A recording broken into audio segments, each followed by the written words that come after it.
اور یہ صدیوں کا آپ سمجھ لیں ایک اختلاف ہے جسے میں نے ایک جملے میں جمع کر دیا کہ رسول اللہ صلی اللہ علیہ وآلہ وسلم کی مبارک زندگی میں صحابہ کرام کی جو عقیدت تھی اللہ کے محبوب کے ساتھ صلی اللہ علیہ وآلہ وسلم، وہ عقیدت آج اگر آپ نے کسی میں دیکھنی ہے تو وہ بریلوی مکتب کے لوگ ہیں. لیکن نبی علیہ السلام کی وفات کے بعد صحابہ کرام کی جو حضور کے ساتھ عقیدت تھی وہ آپ نے اگر دیکھنی ہے تو وہ اہل حدیث کے اندر ہے. جی بخاری مسلم میں حدیث ہے کہ نبی علیہ السلام کا مبارک پسینہ صحابہ کرام خوشبو کے طور پہ استعمال کرتے تھے. بالکل ٹھیک ہے سر، آج تو ہم پسینہ نہیں لے سکتے اور نہ اس پہ قیاس کر کے قبر رسول کی مٹی اکھاڑ سکتے ہیں. کیا صحابہ نے اکھاڑی؟ جی بخاری میں آتا ہے نبی علیہ السلام نے وضو کیا، وضو کا جو پانی ہے صلح حدیبیہ کے موقع پر صحابہ کرام نے لے کے اپنے جسموں پہ ملا، اور جس کو نہیں ملتا تھا وہ دوسرے سے لے کے جسم پہ ملتا تھا. تو یار وضو کا پانی تو آج اویلیبل نہیں ہے. اگر آپ کہیں کہ اب ہم آپ کے بزرگوں کے پسینوں والے ٹیشو پیپر منہ میں ڈالنا شروع کر دیں، جس طرح وہ 2014 کے دھرنوں میں ڈاکٹر طاہر القادری صاحب اپنا پسینہ پوچھ پوچھ کے مریدین میں بانٹ رہے تھے، اور الیاس قادری صاحب ٹی وی میں آپ دیکھ لیں کہ وہ ساری اور افطاری میں وہ جو بوٹیاں کھاتے تھے اس کی ہڈیاں مریدین میں تقسیم کرتے تھے. اب یہ تو ہم نہیں کر سکتے میرے بھائی. آپ نے ان کو پیغمبر بنا لیا ہے کہ حضرت ابوبکر، عمر، عثمان و علی رضی اللہ عنہم اجمعین وعلیہم السلام اجمعین اپنی عزت اس طرح کرواتے تھے؟ انہوں نے تو سوچا بھی نہیں تھا.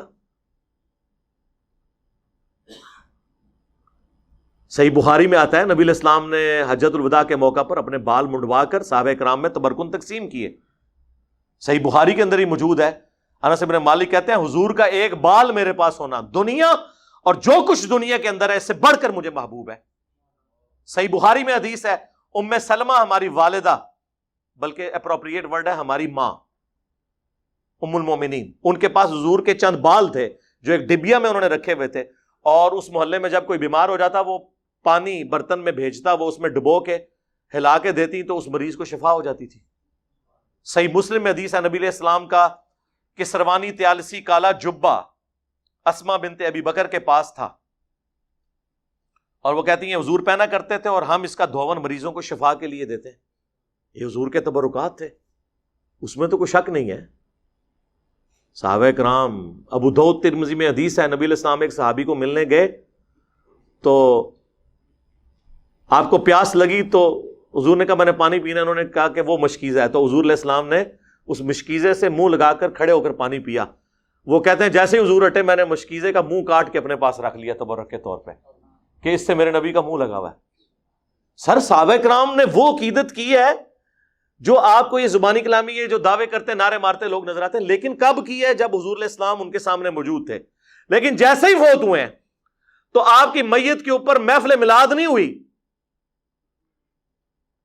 آپ کی میت کے اوپر وما ارسلناک الا رحمۃ للعالمین نہیں پڑھا گیا، بلکہ کیا پڑھا گیا؟ سیدنا ابوبکر کا خطبہ. 4 جگہ کم از کم بخاری میں ہے، اس سے بھی زیادہ جگہ لیکن ڈیٹیل 4 جگہ. کیا پڑھا؟ اپنی طرف سے اما بعد، یعنی صلاۃ والسلام کے بعد انہوں نے کہا من کان یعبد محمدا فان محمدا قد مات. تم میں سے جو کوئی بھی محمد کی عبادت کرتا تھا جان لے کہ محمد پاکستان میں فوت ہو چکے، اور حضرت ابوبکر صدیق کے زمانے میں مر چکے، کیونکہ مات کا ترجمہ فوت تو نہیں ہم کر سکتے، فوت تو خود عربی کا لفظ ہے. وَمَنْ كَانَ يَعْبُدُ اللَّهَ فَإِنَّ اللَّهَ حَيٌّ لَا يَمُوتُ. اور جو کوئی اللہ کی عبادت کرتا ہے یا کرے گا جان لے اللہ کو کبھی موت نہیں آئے گی. صحابہ میں کون رسول اللہ کی عبادت کرتا تھا؟ کوئی نہیں. مجھے بھی لوگ کہتے ہیں نا انجینئر فرضی جملے بول کے ساڈے بزرگوں نے لتاڑ دا ہے. تو حضرت بکر صدیق نے فرضی جملہ نہیں بولا، یہ کوئی آیت پڑھی تھی انہوں نے، کوئی حدیث پڑھی تھی، 295C لگا دینی تھی آپ لوگوں نے. اور پھر اپنی بات کی دلیل میں انہوں نے آیت پیش کی وما محمد الا رسول قد خلت من قبلہ الرسل افئن مات او قتل. محمد تو نہیں مگر ایک رسول، اگر یہ مر جائیں یا قتل کر دیے جائیں، یعنی پاکستان میں یہ وصال فرما جائیں یا شہید کر دیے جائیں، تو کیا تم دین سے الٹے قدم پھر جاؤ گے؟ اور پھر آپ نے تلاوت کیا انک میت وانہم میتون. اے نبی تمہیں بھی مرنا ہے، تمہارے مخالفین کو بھی مرنا ہے. تو میں کہتا ہوں رسول اللہ کی کامیابی ہے کہ آپ کی میت کے اوپر لوگ آپ کی تعریف کرنے کی بجائے توحید بیان کر رہے ہیں۔ یہ ہے امام الموحدین صلی اللہ علیہ وآلہ وسلم کی تربیت کا نتیجہ۔ ہر درخت اپنے پھل سے پہچانا جاتا ہے۔ تو صحابہ کرام کی تربیت یہ ہوئی بھی تھی۔ اس کے بعد کوئی عرس نہیں منایا، کوئی میلاد نہیں منایا۔ تو آپ اس چیز کو فرق کو سمجھیں۔ نبی علیہ السلام دنیا میں موجود ہوں، ہم ہر مسئلہ حضور کے پاس لے کے جائیں۔ بخاری مسلم میں آتا ہے بارش نہیں ہو رہی، صحابہ کرام حضور سے دعا کرواتے ہیں۔ صحیح بخاری میں آتا ہے کہ صحابی کی پنڈلی ٹوٹ گئی، نبی علیہ السلام نے مبارک ہاتھ پھیرا، وہ صحیح ہو گئی۔ بخاری مسلم میں آتا ہے کہ نبی علیہ السلام صلح حدیبیہ کے موقع پر جب پانی نہیں تھا، آپ کو پیالہ جمع کر کے دیا گیا، آپ نے مبارک انگلیاں اس میں داخل کی، 1500 صحابہ نے وضو کیا، اپنے جانوروں کو پلا لیا، تب بھی بچ گیا۔ اور جابر بن عبداللہ کہتے ہیں ہم 1,00,000 بھی ہوتے نا، پانی اس سے بھی زیادہ تھا۔ حضور کا معجزہ ظاہر ہوا۔ تو آج اگر حضور موجود ہو ہم، اور یہ میرا اپنا عقیدہ نہیں ہے، یہ حضرت عمر کا عقیدہ ہے، 1010 نمبر حدیث صحیح بخاری میں، اِنَّا كُنَّا نَتَوَسَّلُ إِلَيْكَ بِنَبِيِّنَا صلی اللہ علیہ وآلہ وسلم، اے اللہ پہلے ہم تیرے نبی کو تیری بارگاہ میں پیش کیا کرتے تھے توسل کے طور پر، اب ہم تیرے نبی کے چچا کو لے کے آئے ہیں، تو ان کی دعا کی برکت سے بارش نازل فرما، تو بارش نازل ہو جاتی۔ قبر رسول پہ تو نہیں گئے۔ حالانکہ صحیح مسلم میں موجود ہے کہ ایک دفعہ سفر کے دوران جب اسی طریقے سے کھانے پینے کا مسئلہ بنا تو سیدنا عمر نے حضور سے کہا یا رسول اللہ آپ کو ہم تھوڑا سا جمع کر دیتے ہیں، آپ اس پہ برکت کی دعا فرمائیں۔ تو بڑی مشکل سے آدھا پیالہ جمع ہوا، حضور نے اس پہ برکت اپنی مبارک ہاتھ ڈالا تو سب لوگوں کو کفایت کر گیا۔ تو حضرت عمر یہ بھول گئے تھے، قبر رسول پہ جاتے کہتے یا رسول اللہ اپنا ہاتھ باہر نکالیں۔ آپ نے 500 سال بعد تو شیخ احمد رفاعی کے لیے نکالنا ہی ہے۔ شیخ زکریا کاندلوی نے فضائل حج میں نقل کیا، اور فضائل سنت میں الیاس قادری صاحب نے، تو میرے تو گھوڑوں کے قدموں کی خاک کو وہ لوگ نہیں پہنچ سکتے، تو یا رسول اللہ آپ اپنا ہاتھ مبارک باہر نکالیں۔ نہ اس زمانے سے عقیدے یہ گلاں نہیں سن ہوندیاں، پرانیاں گلاں، پرانے عقیدے، پرانے بابے تے شاہی کوئی نہیں۔ حضرت عمر کے مقابلے میں، میرے مقابلے میں نہیں، تو حضرت عمر کے لیے تو کوئی نہیں نکلی۔ تو مثالیں تو ہم نے وہاں سے ہی دینے بھائی، حضرت عمر کے لیے اگر ہاتھ نہیں نکلا تو بابے تے شاہی کوئی نہیں، جھوٹے واقعات۔ تو نبی علیہ السلام کی مبارک زندگی میں آپ کے ساتھ جو معاملات تھے وہ وفات کے بعد اس طریقے سے نہیں ہو سکتے۔ ورنہ تو میں نے کئی دفعہ کہا ہے کہ آپ لوگ جنے بنو، اکد مولوی دی لت پنو، روزہ شریف پہ ہم اسے لے جاتے ہیں، ٹھیک کروائیں۔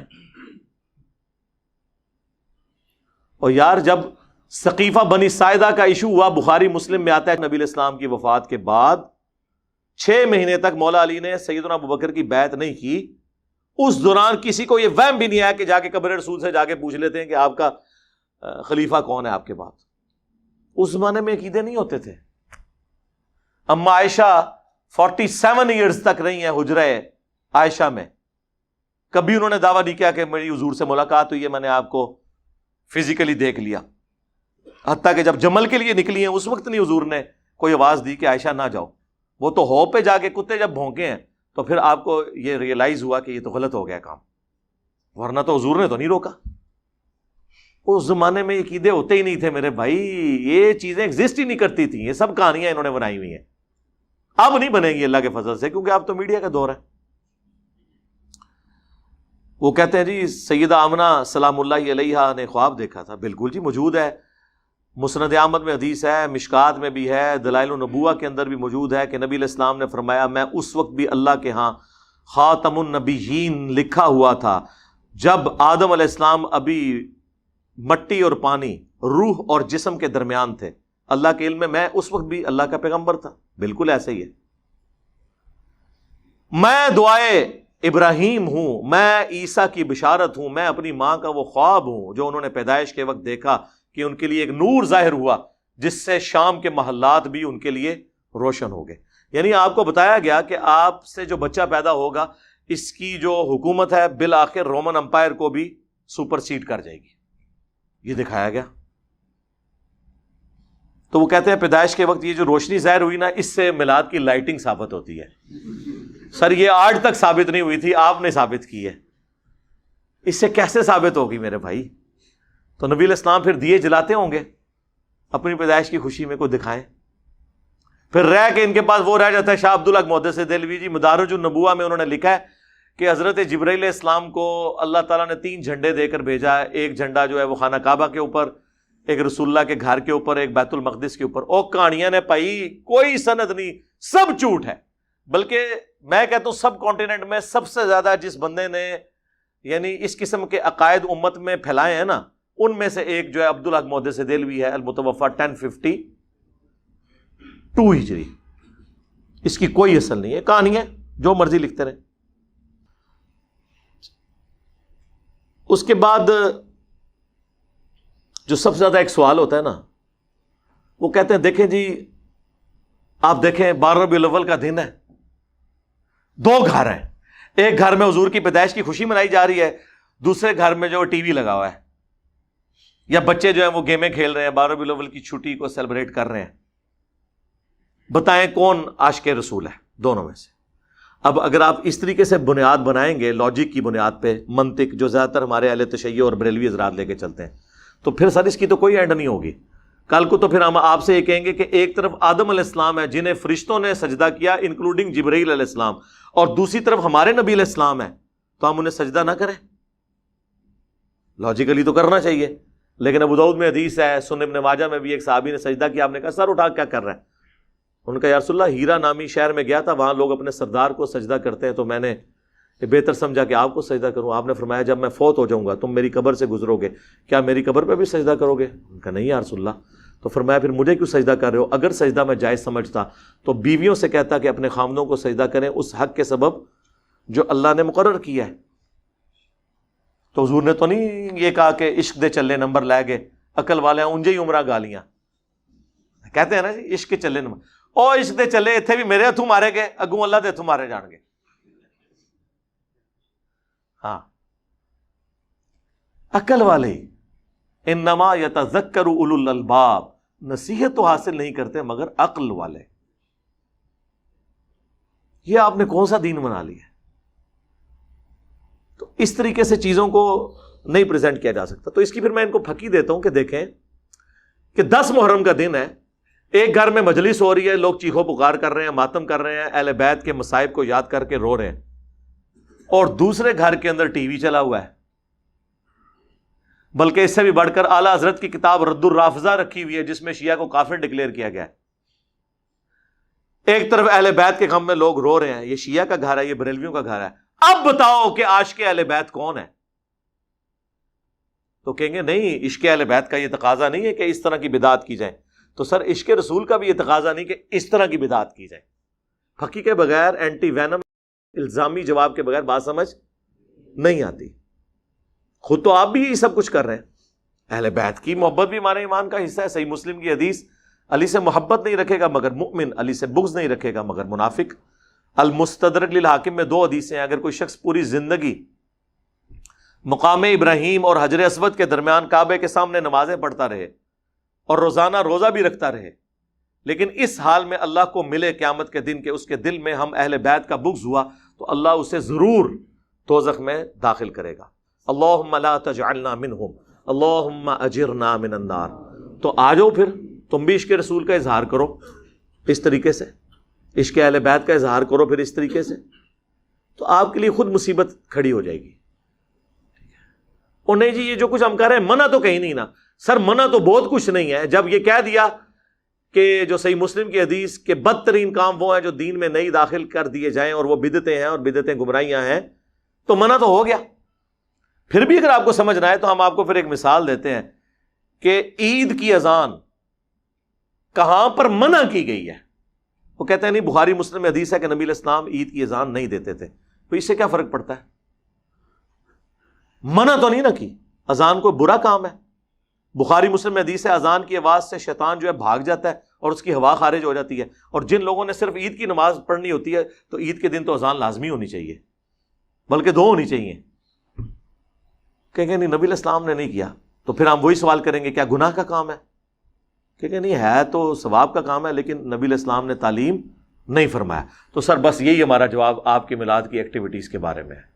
آپ نے میلاد منانا ہے، صحیح مسلم 2750، فیہ ولدت وفیہ انزل علیہ، اس دن میں پیدا ہوا اور اسی دن مجھ پر پہلی دفعہ وحی نازل ہوئی. آپ روزہ رکھ کر منڈے والے دن ہر ہفتے ہر ویک میں منڈے کا روزہ رکھ کر میلاد منائیں، جشن میلاد بھی منائیں اور جشن قرآن بھی.